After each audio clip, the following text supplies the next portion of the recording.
जमिनीशी घट्ट नाळ असलेले जननेते, माझे मित्र आणि सहकारी उपमुख्यमंत्री अजितदादा पवार यांचा विमान अपघातात मृत्यू झाल्याची घटना मनाला अत्यंत व्यथित करणारी आहे. मनाला चटका लावणारी आहे. मन सुन्न झाले आहे. भावना व्यक्त करण्यासाठी माझ्याकडे शब्द नाहीत. अशा शोकमग्न भावना व्यक्त करत मुख्यमंत्री देवेंद्र फडणवीस यांनी राज्याचे उपमुख्यमंत्री तथा वित्त व नियोजन मंत्री, राज्य उत्पादक शुल्क मंत्री अजितदादा पवार यांना शोकमग्न श्रद्धांजली अर्पण केली आहे. माझा दमदार आणि दिलदार मित्र मी गमावलाय आहे. माझ्यासाठी ही वैयक्तिक हानी आहे. हे कधीही भरून न येणारे नुकसान आहे. आजचा दिवस महाराष्ट्रासाठी अतिशय कठीण आहे. मी दादांना भावपूर्ण श्रद्धांजली अर्पण करतो.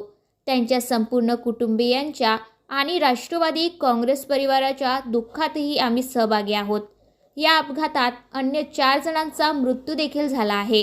त्यांच्याही कुटुंबियांच्या दुःखात आम्ही सहभागी आहोत, असे नमूद करून मुख्यमंत्री श्री देवेंद्र फडणवीस यांनी उपमुख्यमंत्री तथा वित्त व नियोजन मंत्री अजितदादा पवार यांना भावपूर्ण श्रद्धांजली अर्पण केली आहे.